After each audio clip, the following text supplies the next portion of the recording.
All right, let's move.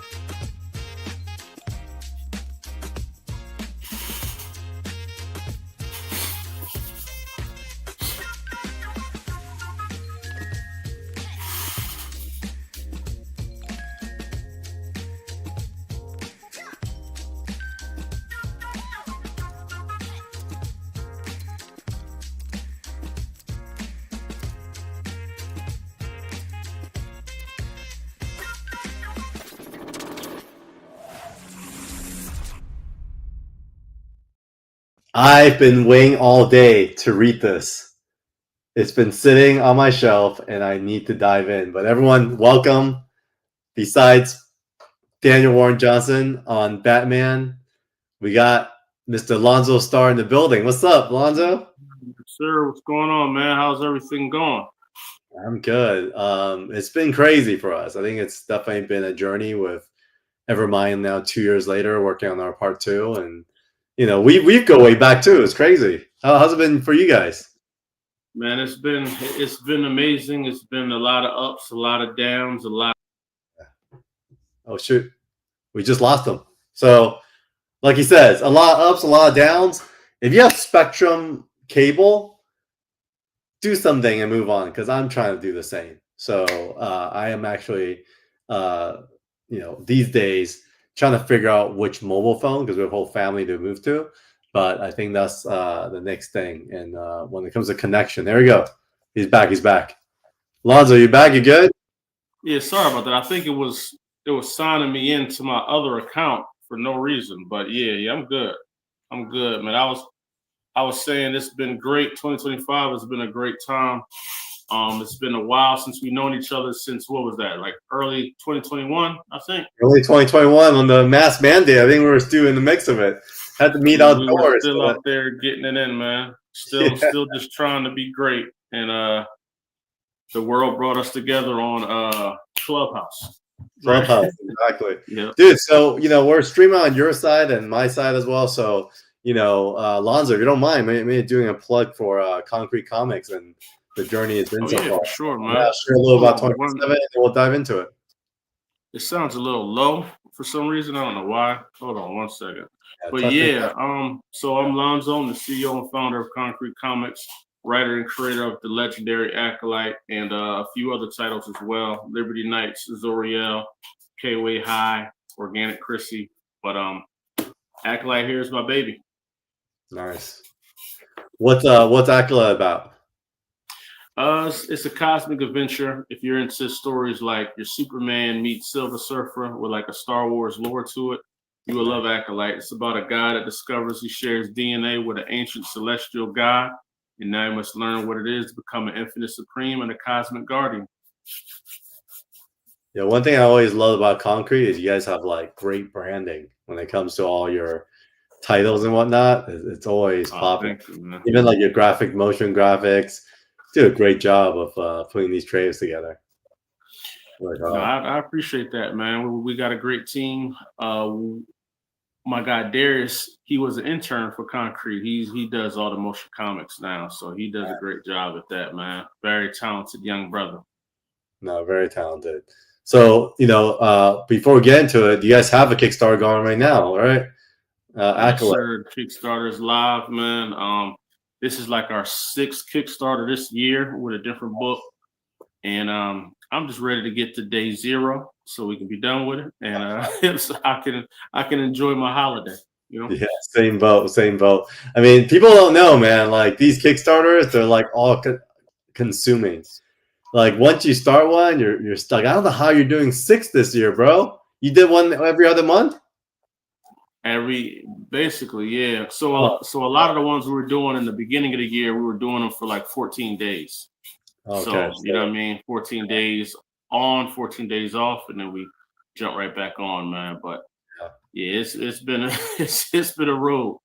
Yeah, I think we did 5 this year. Ooh. Well, 5, 6, but one is on another platform. So we did we started that one, and then we went our way up, man. So. Nice. Yeah. Man, so, I mean, we'll dive into it. Before we dive into it, let me plug what's happening over here, guys. So we've been heavy on streams, and so a lot of it has to do with Evermind. We are active right now. We have 5 more days. So if you're on, part of the Konkret fam, you're definitely invited to be part of what we're doing here as well. And for 24/7 Comics, I know you've probably seen a bunch of this already, but if you haven't backed it yet, then this is the time. We have 5 more days. It's Friday. We end on Wednesday, I believe, or Thursday. And then, yeah, man, we have been hitting the ground running, and there's been a lot of learnings. So otherwise, you could always follow us on 24/7 Comics. Go to our store and sign up for an email, and then you could check out everything happening here. A lot of stuff is available here as well, but they will be discounted. And there's a bunch of exclusives on the 24/7 Comics shop as well for Kickstarters, especially because we have all these new variant covers that will not be reprinted again. So with that said, yeah, no, I mean, so I saw Alonzo over at Baltimore Comic Con, and then we were like, damn, like we haven't caught up for a minute. And so you came to mind because we want to do an episode on the independent comics hustle. I mean, and I thought it was really cool how you then evolved it to how digital has evolved. I mean, like the different channels out there has changed so much. Maybe you could kick us off because I didn't really start doing this like promotional outwardly until maybe like 2023. So like 2 years behind you, but leading up to it, I was watching you guys grow your socials. Things were popping. I mean, in fact, I think you have way better timing than me because I think during the pandemic, that's where a lot of the action was happening, right? People were able to. Yeah, the action during the pandemic was beautiful because everybody was at home. People were excited to get some new reading material and just be introduced to things that they didn't know about. So, the pandemic was a great time to grow your business, should I say? In 2020, I swear it's 2023 when everything just got flipped. I think like they started retwerking the algorithms. Instagram started adding all these new rules and details. Hashtags were kind of eliminated from the picture of helping you get reach. Hashtags were gold back in the day. You know what I mean? Like 30 hashtags that get you where you need to go. Really interesting. So hashtag made a difference back then. Hashtags made a difference. Now they say maybe only add up to 3 and be very specific, or just don't use them at all. I read somewhere that on Instagram right now, they show your feed to new backers more so than the people that are following you, and the people that are following you have to search you to find you. So it's completely backwards to where you used to fight for new followers, and everybody that saw you, but now it's like, it's predicated on reels and stories and things like that, and it's just a whole new system to work through and figure it out. But that's what we're here for. How much have you seen a change in from when you first launched to what's going on now? Well, we launched in 2023, so I think it was already a bit of a challenging times. I think we did okay. I think some of the things we learned was we had like a pretty heavy duty original art tier, and that was because we were able to acquire a lot of Sean's library and then sell those on Kickstarter, and that accounted for like half the revenue on the first one. But what we learned, it was because that was such a heavily weighted account, we felt like maybe it makes more sense to just focus on the comics. And so you've kind of seen like our raises not being as high as the first one. So I would say it's from Zero Ghost till now, these are more like the realistic kind of levels of our followership, which is in that 18-20 grand. But the other thing I've learned though is a lot of the traffic that used to come from Instagram, now we're kind of finding maybe X is stronger when it comes to Kickstarter traffic. X is strong. X is strong right now.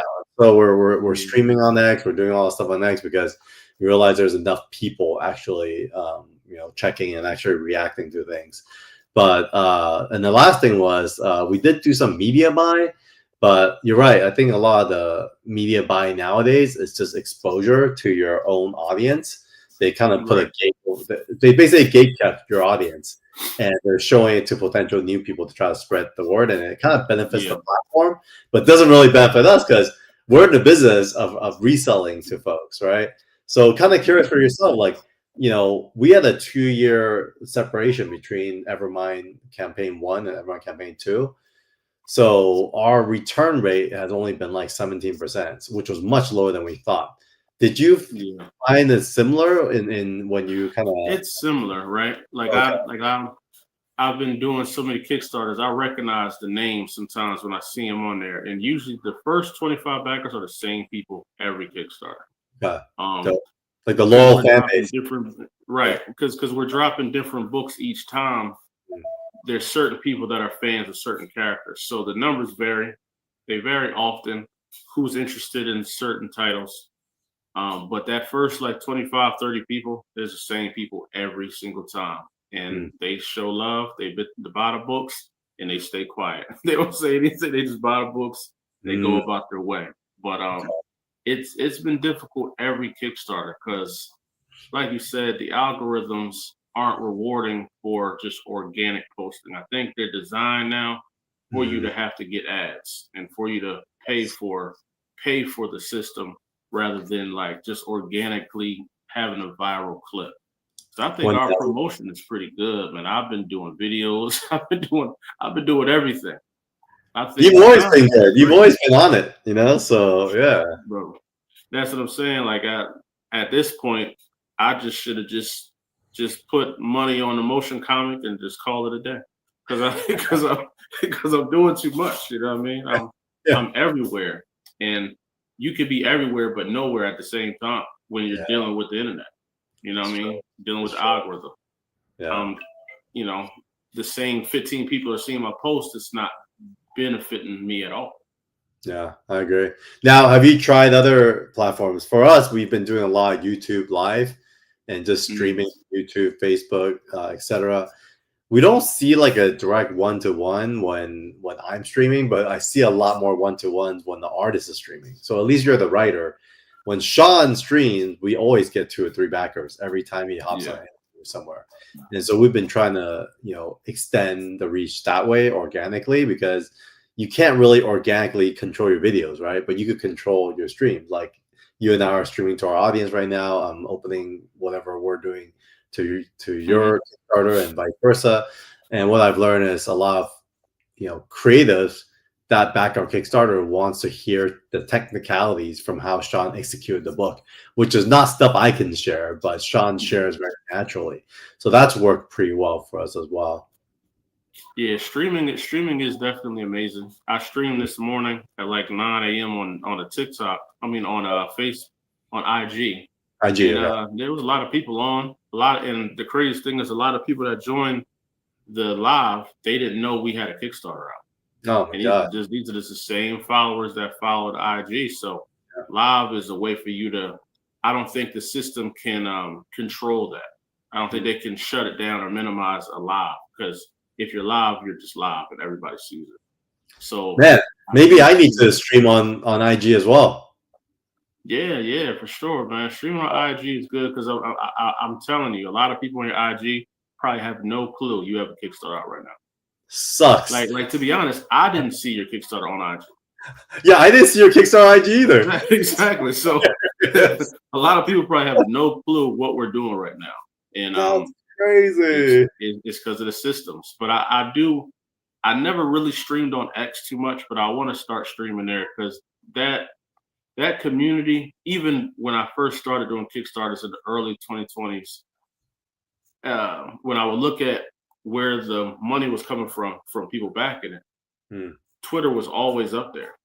It was always up there. So people on like Facebook and X to me are the best because you can post links directly for the picture versus IG. You gotta go to the bio, or TikTok. You gotta send them somewhere else. Yeah. Speaking of posting links, I'm gonna throw our links right now. We got a Cult Light on Konkret, so I'm posting that, guys, and I'm gonna post Evermind as well. Get our links. It is letting me stream to my backers. Now, no, I probably can't stream to the IG because I think I gotta do something else with that, right? Yeah, I gotta IG is weird. Like the StreamYard and IG doesn't work super well together. Okay, so let's talk about the hustle itself. I mean, how's it been at shows? Like, have you seen conversion better at shows? Oh, shows are amazing, man. I think we're naturally good in person. You know, when people get to talk to you and hear your vision Mm, in the flesh and ask you questions, it's nothing beats that. You know what I mean?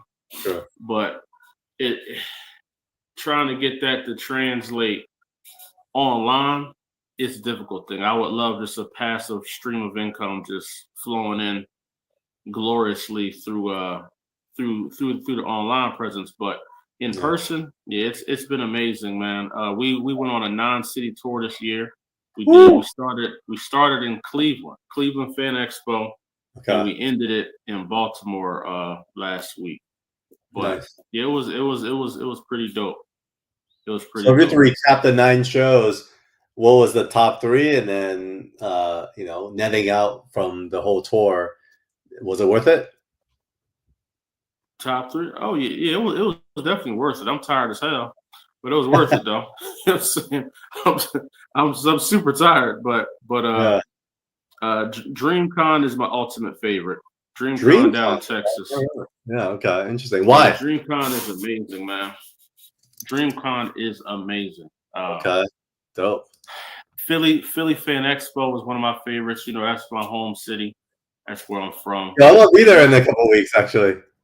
really, Yeah. I'll look I you gotta up. take you to get a cheesesteak, man. Let's go. Let's go. I'm I down. gotta take you. I gotta take you to get a real cheesesteak, though. You know, it can't be one of those floozies. You know.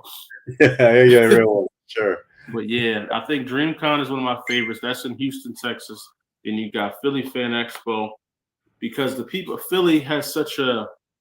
It's not a hard crowd. Like Mm. they see something they like, they're gonna buy it. They're gonna like, oh, that's pretty dope. It don't matter the race, don't matter the skin color, nothing. Oh, They're with it, and I love that. And my third one, I would say third, man. That's a hard one. Third might be Baltimore, man. dude, Baltimore Baltimore. is similar Oh, to Philly when it comes to just you don't gotta fight the crowd too much. You know what I yeah. mean? Did you People are feel pretty like you were easy. ready to buy? Because I was telling a lot of my New York friends who were vendors at New York Comic Con and Baltimore. They said like in New York they were definitely buying more kind of vintage / comic art, but then in Yeah, Baltimore they were buying a lot of the new books. They were just people a were lot buying. of the new indies.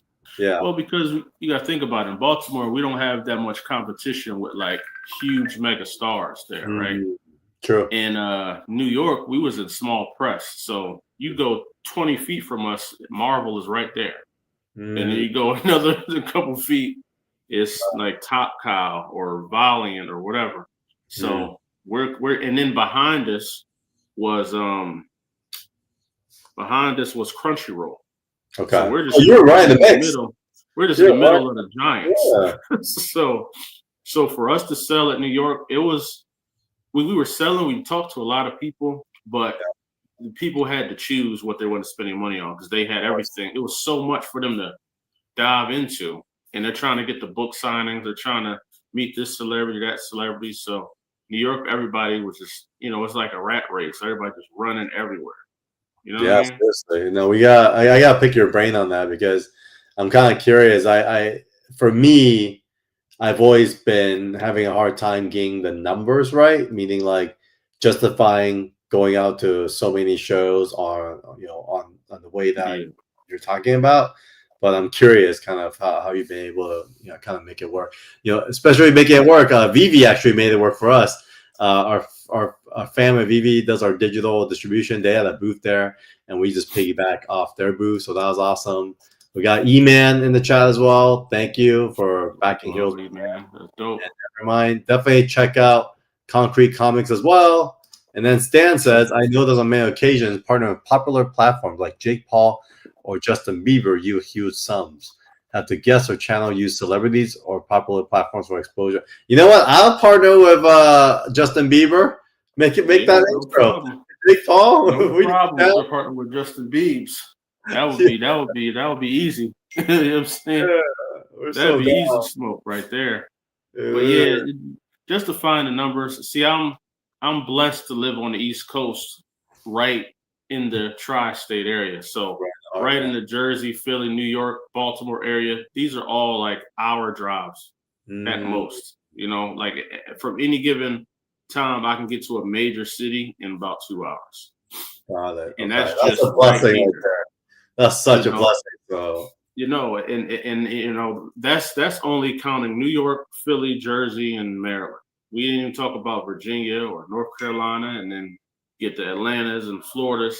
So the whole East Coast is just a gold mine for comic conventions. nice. Even the smaller ones that aren't publicized, there's some really good small ones here too.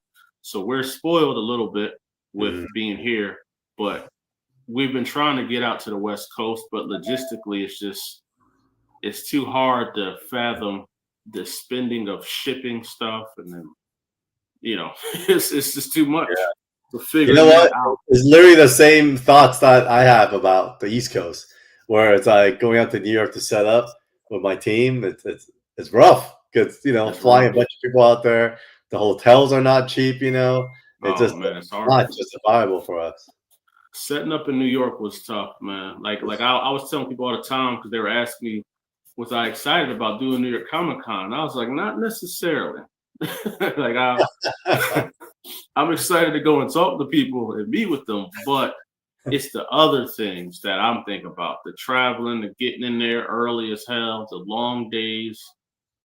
Just what am I going to eat? What am I going to do? Those things, because everything's expensive in there.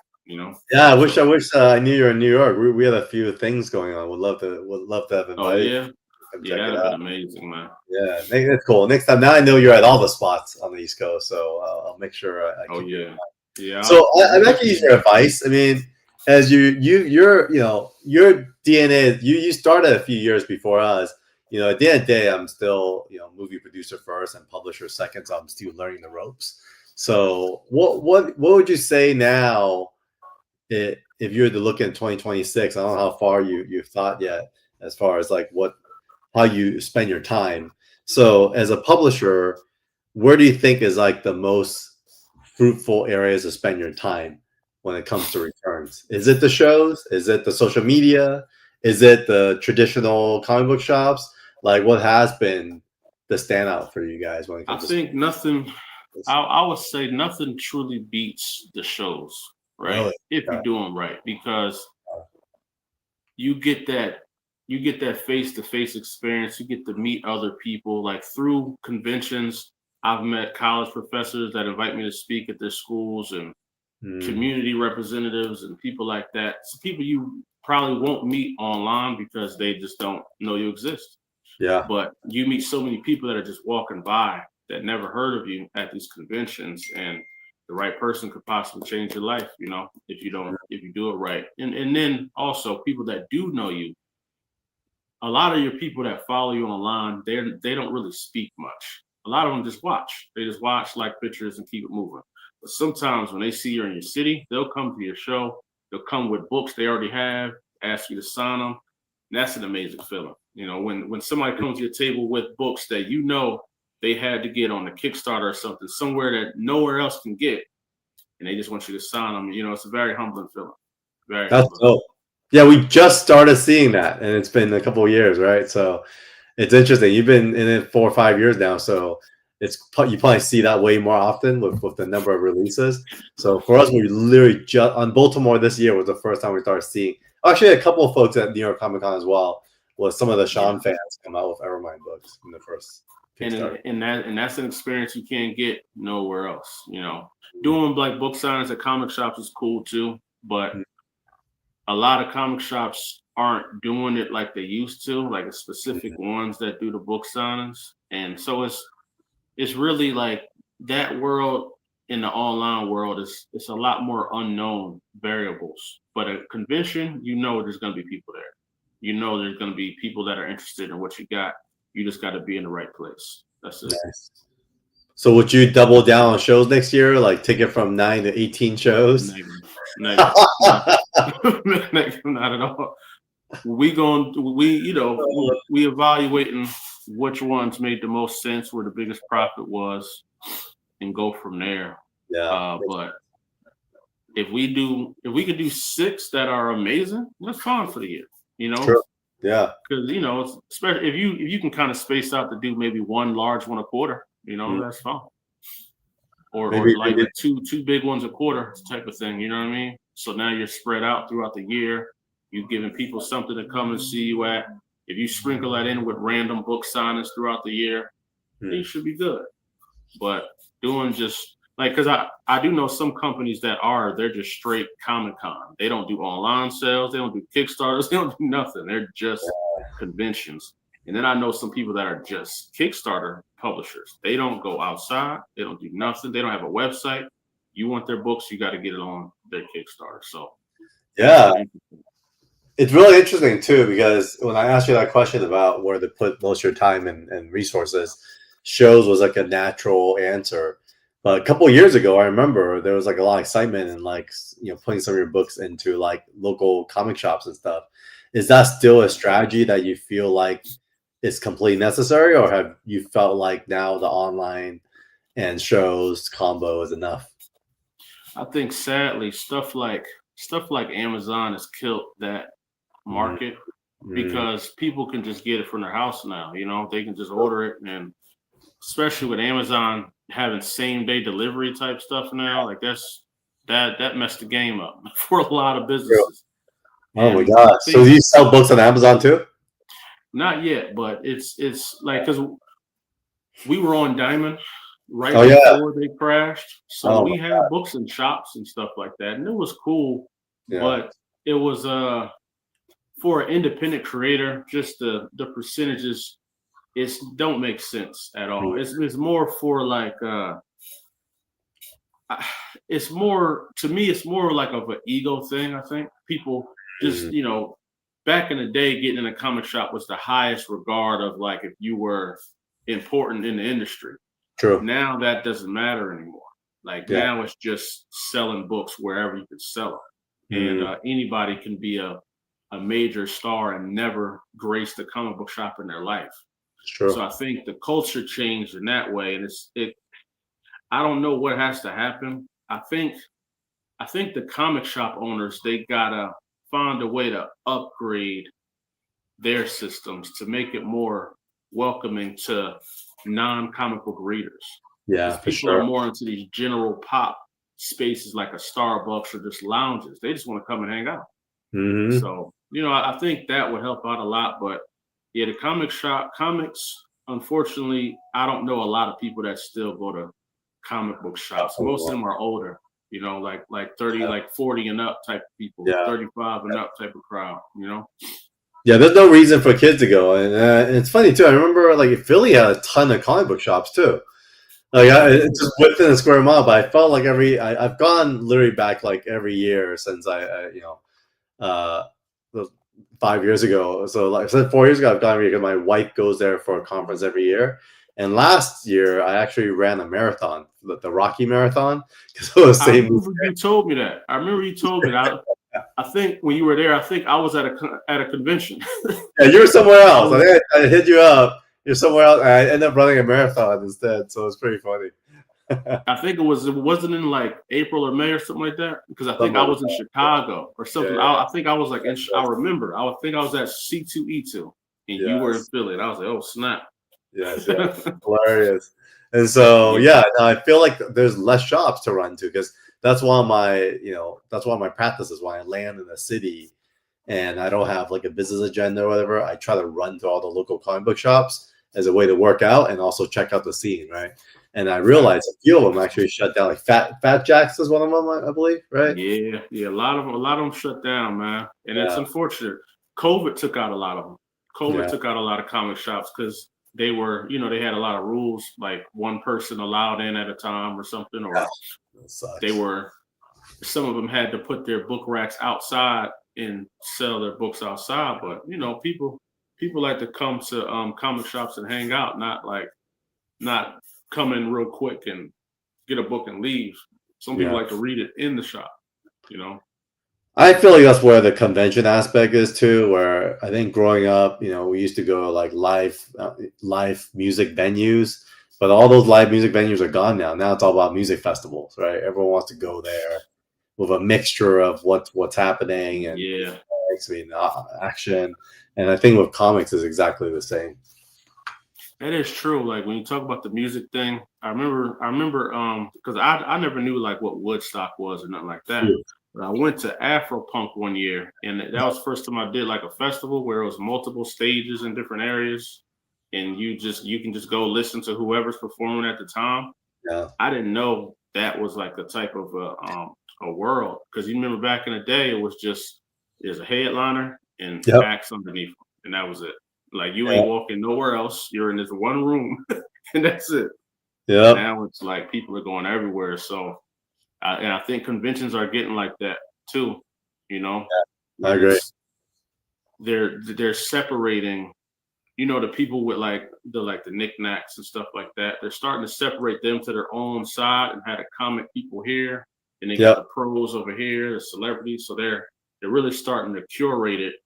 So for people to know, if you want comics, you go there. You want knickknacks, you go here. You want toys, you go there. You know.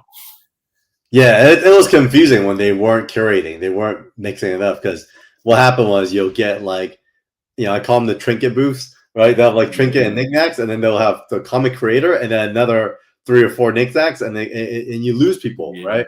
But when you pull all the creators in one place, and even small press, I mean, what's your thoughts on like small press versus being a artist alley creator? Because I notice, dude, the small press sometimes is hit or miss with conventions, because sometimes like, man, those like it'll just be the most dead area. But I noticed there was a few small press guys that would book up like 5 artist alley booths for the artists, and then they'll be all co-branded, and they're kind of doing their own thing as well, right? And so, what do you think is a better route to go? Have you seen better sales at artist alleys or versus like small press? Well, the section that you were in Baltimore was what? Small press? That was actually like kind of a legacy, because they're all the old school artists. And Sean and Hood, right? They're kind of the old school guys. We had like Bart Sears in the area as well. We had like a few other bigger name kind of old school guys. That's kind of that area. I found it a little confusing in Baltimore, because where you guys were, like y'all were, all the guys over there are pros, you know, and then they had the pro section all the way on the other side. And then they had the artist alley down there. Yes. And then they had like the vendors in the middle. It was just, and then they had all the celebrities were all the way at the back of artist alley. So yeah, Baltimore was a little confusing for sure, for sure. But where did you guys end up? We were like at a double end cap in artist alley. So we were like close to the celebrities.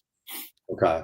You know, it was a good spot, but like you said, when they're blending comic creators with knickknack people, oftentimes the table next to us probably won't do too good, because we're aggressive, we're up, we're talking, we're pulling people to the side and doing all kind of things. So when you're next to a concrete table, it might get real for you, you know. Nice. That's awesome, man. But if you small press versus artist alley, man, I think the New York one was good. New York small press was good. I like it more. I like small press in New York more than artist alley, because artist alley, it seems too crowded, should I say. It's like it's too much on top of each other. It is on top of each other. Then it's big name artists next to like somebody that just decided to draw a comic book. Yeah. You know, your competition level is crazy. So unless you're a good salesman, you might not do good in artist alley. Small press, if you don't have a good presentation, you might not do good, because those guys at small press usually have TVs and stuff, and they got all kind of trinkets to draw people in, you know. So it's like a blend. You kind of gotta just know. You just kind of gotta know what type of person are you. And it kind of depends on the con as well. Like for example, like here, E-Man talking about the Bay Area. There's a shift of LCS going in and looking more for manga, and it's so odd and sad and frustrating, because I want my LCS to thrive in comics. Yeah, man, it's what sells too. You know, a lot of folks and LCS are So selling more, and you can't blame them because they're also running a business trying to stay alive. What's up, sleeping? But yeah, no, I agree with you. I think it depends on the con, right? Some cons are just like way better small press. Some cons are way better Artist Alley, and like LA Comic Con this year, I think was a good example of how they separate the Artist Alley to its own floor, kind of like New York, but they didn't really curate. Man, it was like trinkets and artists all mixed in, and and you just get thrown off as soon as you walk through 2 aisles because you're like, where am I? You know. I think I was going to ask you about Los Angeles Comic Con. How do you compare that one to like the other cons you've been to? Because that was one on my list, but it was just too expensive at the time. So here's what I have to say about LA Comic Con. So you know the history of it. It's actually Stan Lee's Comic Con. It was called POW. Really? And he ended up selling it to an events company, and the events company turned it into LA Comic Con. Now, I think it's really young. I think it's only maybe about a decade old, but I think it's struggling to find its identity. I think number one, they haven't really established a time of the year. Like, you know, the calendar has been set for like, you know, 3 decades, right? All the like, you know, San Diego Comic Con is somewhere in July. You know, New York Comic Con is October. You know, WonderCon's in March, right? Everyone kind of knows what cons are when, but LA Comic Con just keeps jumping everywhere. It was like December last year, September the year before, October this year, the week before New York Comic Con, everywhere, right? So that's number one. Two, identity wise, like, is trying to find its way away from Stan Lee, but for some reason they always lean back into it, right? Like this year, for example, not for with any positive feedback. This was a struggle for them because they had the AI version of Stan Lee that you could talk to at LA Comic Con.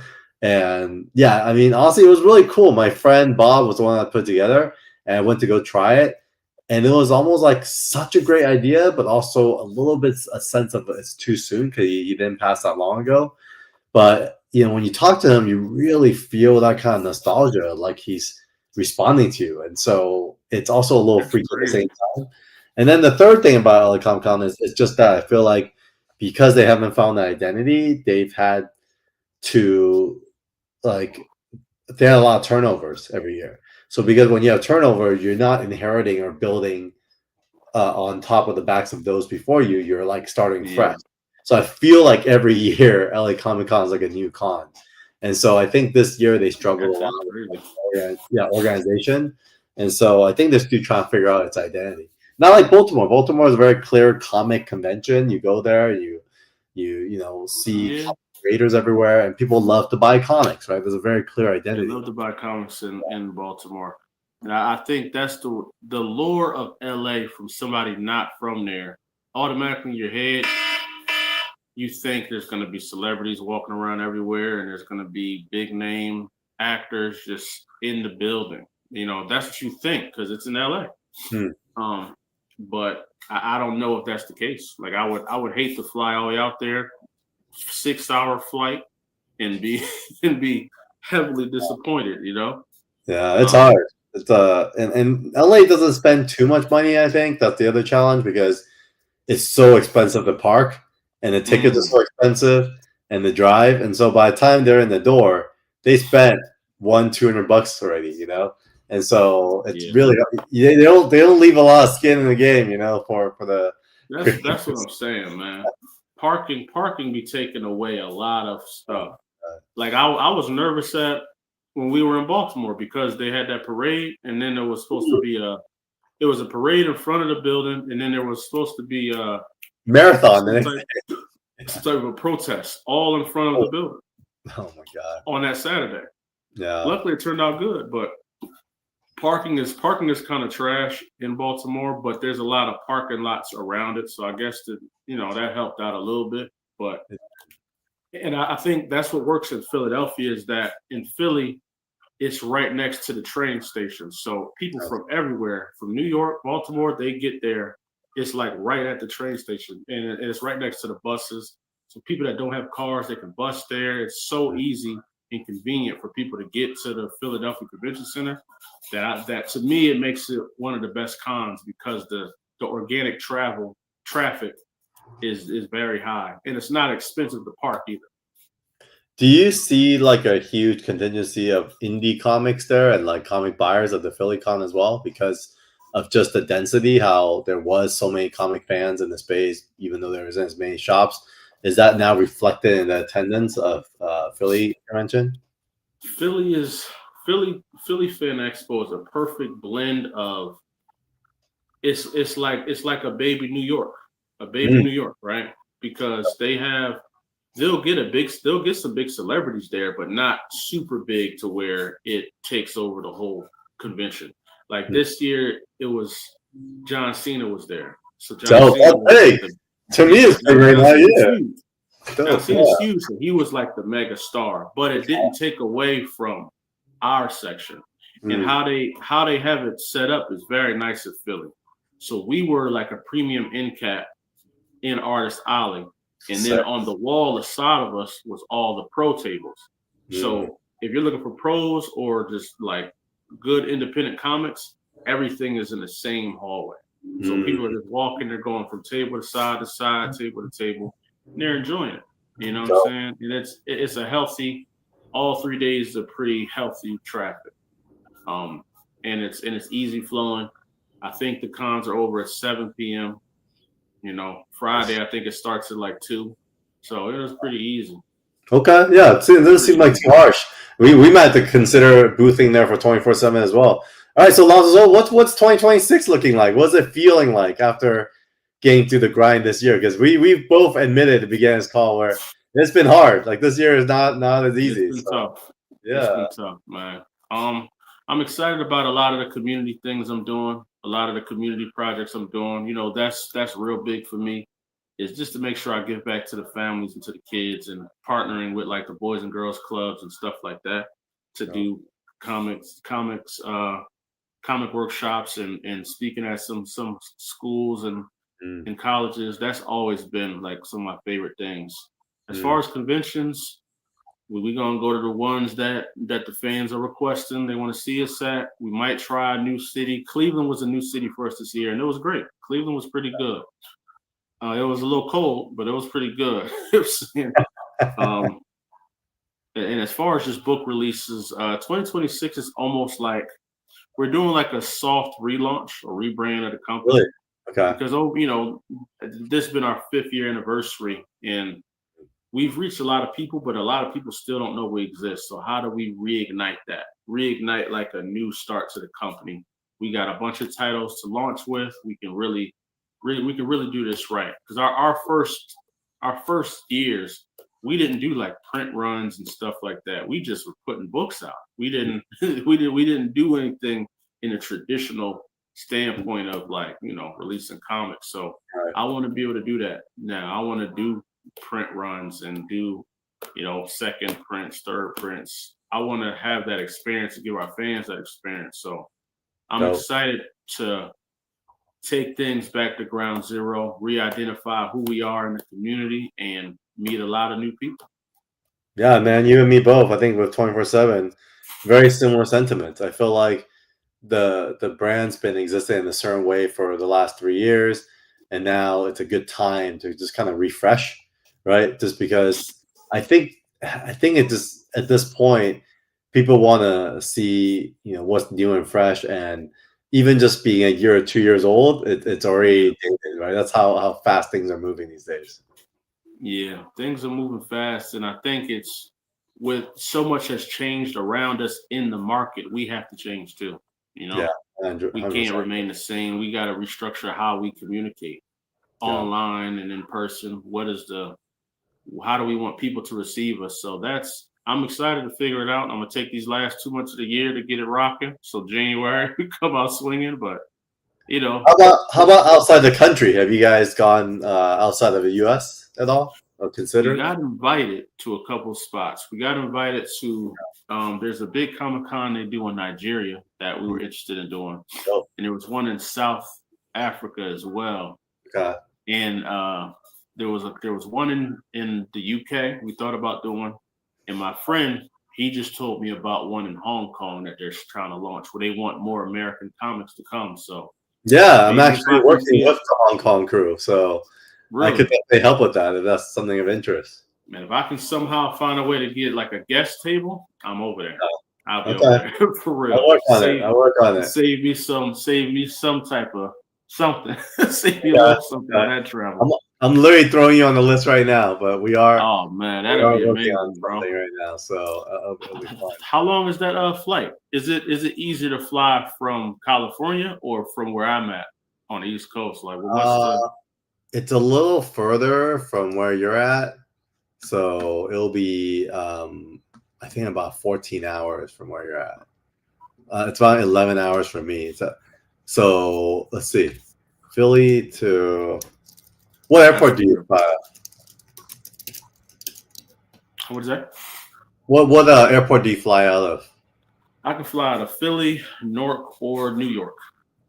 Okay, I think it's called PHL. okay, yeah, you're about travel.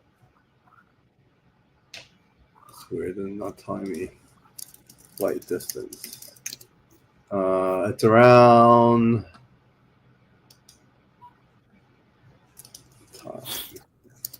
I'm definitely gonna have to bring the wife with me on that one because I'm gonna be scared as 18 hell. hours. It's 18 hours from 18. where you're at. Yeah, Well, you know definitely. what? For me, I'm in a lose-lose because even if I got to travel to LA, that's 6 hours, right? so, It is whatever. so I'm So in a 18. lose-lose situation where Hong I'm Kong's dope. I really believe in Hong Kong and the Comic Con there. I think worth getting out. I think it's going to come down to curation for them as well. So I'm helping them kind of figure out what's the best way to curate a strong crew out there, because I think you only get one first time, right? So I think it'd be pretty interesting to see what's possible. And then people speak English out there, so that's another plus. And so it's one part of Asia. I think that'd be awesome. Yeah, I I think think in that'd be Japan awesome. it's very Japanese, but in Hong Kong people speak English, so I think Yeah, that's a plus as well. I think that'd be great because I don't know if they see many black-owned publishers with black superheroes and stuff like that. I still think that's very rare in the world. Yeah, it's And too rare. I think it may be I think it may be a nice um addition to the culture of Yeah, just Comic Cons worldwide. yeah, I agree. I think getting out there is good, and just kind of like what you said about being at the cons, there's this kind of random occurrences of people's discovery. I think there's something about that that's really powerful when it comes to Asia, because Asia Yeah. just doesn't do a lot of online. They're still very tactical when it comes to purchases. Mhm. Shopping is like our national pastime. So all the shopping malls are dead here, but in Hong Kong they're popping. Like they're just packed because that's Yeah. usually how people still shop, right? And so I do feel like there's something about this Hong Kong Comic Con that's gonna, potentially change kind of the face of how Asians in Asia think about the comic book industry as a whole. No, that's awesome. Maybe it'd be like a European tour so we can kind of lessen that travel or something, like already be over there in Europe when it happens, when things start Yeah, happening. take a look at me and see what works for you. But I think it'd be worth hitting a few spots, especially if you're traveling, Yeah. that far already. A friend of mine, she's a teacher out in Abu Dhabi, and Mm, her boyfriend is a big comic book fan. And he told okay. her, he said, "Hey man, your friend should come to the Comic Con that they do here in Abu Dhabi." I said, "Really? Yes. There's the Comic Con out there too? I better check Yeah, it there out." is. I heard it's not super well attended, Mm, but because majority of the population that can afford comics and collectibles are the royal family, you get a lot of royal family there, and then just sometimes walking they'll through, just spending tens of thousands of dollars for no exactly. reason. Yep, for no reason. Just going hard on like I whatever gotta do it, whatever's man. not on sale becomes on sale. Like I literally have a few artists who had pages in their portfolio that was not for sale, that I think some of these princes made it a point to buy it from him just because it's not for sale. See, that's dope. And see, you know what probably would be the good flex for that if you can find like in the countries we're going to, if we can find a printer there and just have them print a book, so we just come there, pick up what we need, and then go to the con. You know what I mean? Because the shipping does suck. If you can't drive around, the shipping sucks. Shipping's trash, man. You know what I'm saying? I was told the one guy from Stranger Comics. Are you Sebastian from Stranger Comics? He's a pretty big company. One thing he said, I think he's from South Africa, but he said when it comes to us Americans going overseas, he said it's best to have a nice form of digital content for people to buy at your table. Like, so if you sell your digital books, sell that. You know what I mean? Save yourself time and money with the shipping stuff, you know? Yeah. People like to scan stuff now, you know, so. Yeah, well, Stranger Comics is pretty big. Are they like a publisher or are they Stranger Comics by Sebastian. He's a pretty big name in the game. He's been out for about 20 years, I think. But he's made a really big name for himself out here. You could tell. I mean, look at all the stuff they have. He has a ton of children's books, regular books, all kinds of stuff. Yeah, it's pretty impressive. He's made a big name for himself, but he does like workshops and stuff, and just talk about his experience. And he does a lot of global conventions. So he teaches as well. What is that? So does he also teach? He's a teacher? I believe so. Like he does a little bit of everything. Got it. He was actually at New York Comic Con too. Nice. So is he the writer for all these books, or is he the publisher? Or he's the writer and publisher. Nice. I believe he's the only one that I think he just now started adding other creators. Nice. But I believe he's the sole writer and creator. Yeah. That's pretty G, man. So he's like a one-stop shop kind of thing. Yeah. Wow. He's been killing it. He's been killing it, man. Like his table be flooded with different covers and books. Ooh. You know, it's kind of crazy. Yeah, and I like the vibes too. He's kind of got a vibe going on with all his stuff. Yeah, it's all similar. You know, it has that similar touch to it of this universe. Yeah, kind of painterly style. Yeah. Yeah. Cool. Really cool. Yeah. No, he's dope. He's dope. I think he did LA Comic Con as well, I believe. Like he's usually at all the big cons. That's where you see him at. Got it. So hits the cons. He's online and he knows international as well. So look forward to meeting Sebastian one day. So I think we're towards the end of our show. Let's do one more plug. Talk about Acolyte and let's what people can expect. Acolyte Volume 1. This is my love child to all the convention fans. You know, getting to do a full volume is a blessing in this industry. Not a lot of people get past issue 1. To get to issue 6 and have the full volume available, man, is, you know, it warms my heart every time I think about it. And now you get to collect the whole series in one book for a low price. We got some great covers. This is the main cover. And then you also got the Star Wars variant cover that we have. What's the Star Wars variant cover? Scroll up just a little bit more. So go down or up? It should be on the Star Wars edition. There you go. Boom. Yep, the Star Wars edition. So I did the cover 4. I mimicked the cover Star Wars Episode 4, and I did it with the Acolyte cover for the trade. Sick. So I'm very excited about that one right there. Congrats, bro. That's huge. Yeah. But I'm excited, man. We got 13 days. Make sure y'all go and support this, and we'll keep it moving. Man. Make sure you guys support it. That next volume. I will back it. Oh, Sleepin is already a supporter of the Nobi comics, the ones with Sebastian. Oh yeah. Sleepin, definitely check out Acolyte as well. And then us, we have Evermind. Evermind is doing amazing, man. So 5 more days. We got 311 backers. I think our first campaign had 365 backers. So guys, help us beat that. Daniel Wu, Sean Chen, these guys are not messing around. We have our Asia launch next year, which I think coincides with Hong Kong Comic Con, so we're pretty excited about that. And then, overall, definitely chime in and check out the pages and back whatever level you're comfortable backing. We know it's, I think something we talked about, Lonzo, we know economy is hard. Times are tougher right now. So, on behalf of Lonzo and I, we both thank you guys for supporting independent comics. Otherwise, with that said, that wraps up our show. And don't be surprised to see some awesome Konkret 24/7 crossovers next year. Uh-oh. Later, guys. Yeah. Peace. Guys, later.